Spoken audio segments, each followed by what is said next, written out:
মনে থাক একো নকবি মনে থাক চুপ চুপ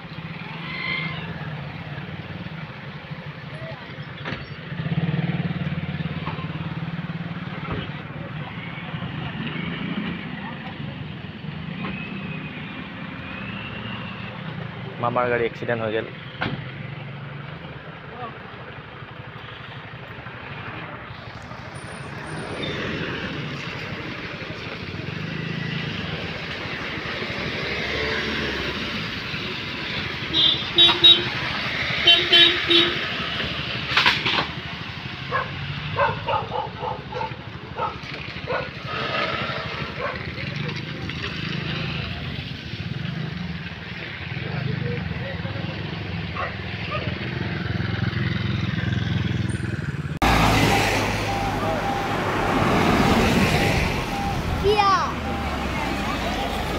স্যাৰ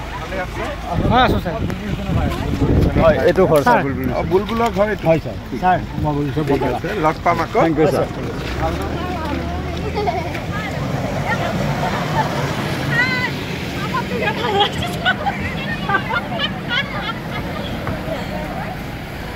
মই কৈছো মই কথা নাই যাব লাগছি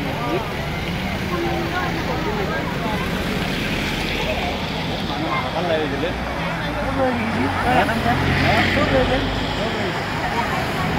মোৰ গাড়ীখনত লৈছে চিএম আহিব কাৰণে চিএম প্ৰগ্ৰামত ৰিজাৰ্ভত লৈছোঁ ৰিজাৰ্ভত মানে মোক আকৌ ফোন কৰিলে দুপৰীয়া মানে গাড়ীখন এক্সিডেণ্ট হৈছে নগৰ বাহিনীত গাড়ীখন আছে এইখিনিয়ে গম পাইছোঁ এতিয়া কেনেকৈ মাৰিছে কি মাৰিছে গম নাপাওঁ এতিয়া তেওঁলোকৰ মানুহে চলাইছে পুলিচে মানুহে চলাইছে চিএম প্ৰগ্ৰামত যাওঁতে কি হৈছে চিএমৰ গাড়ী বোলে চিএমৰ গাড়ীখন উঠাওঁতে বোলে অলপ ব্ৰেক মাৰিব পাহৰি জানে কি হ'ল যাই মাৰি দিলে আৰু গাড়ীখন গোটেইখিনি ভাঙিছে আগৰখিনি আগৰখিনি ভাঙিছে চিএম কলাগাঁৱত গৈছে বোলে আৰু একো হোৱা নাই বুলি গম পাইছোঁ আৰু একো বোলে হোৱা নাই কাৰো কিন্তু গাড়ীখনো বৰ বেয়া হৈছে আৰু মানে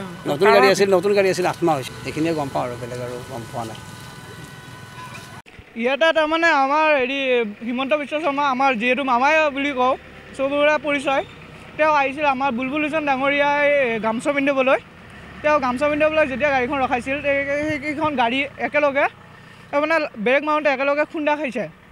বেছি একো বিশেষ একো হোৱা নাই ৰখোৱাতে তাৰমানে গাড়ীকেইখন তাৰমানে ব্ৰেক চাগে মাৰাত দেৰি হ'ল সেইটো কাৰণে খুন্দা লাগি গ'ল গাড়ীকেইখন বহুত গাড়ী আহিছিল গাড়ী হৈছে যথেষ্ট এতিয়া দেখা পাওঁতে বেয়া হৈছে গাড়ী আছে ইয়াতে দেখাই দিব পাৰিব আপোনালোকে যাত্ৰীৰ একো হোৱা নাই যাত্ৰী চব ছেফ আছে অলপ আজি ৰাতিপুৱা 12টামান বাজিছে ন 12টামান বাজিছে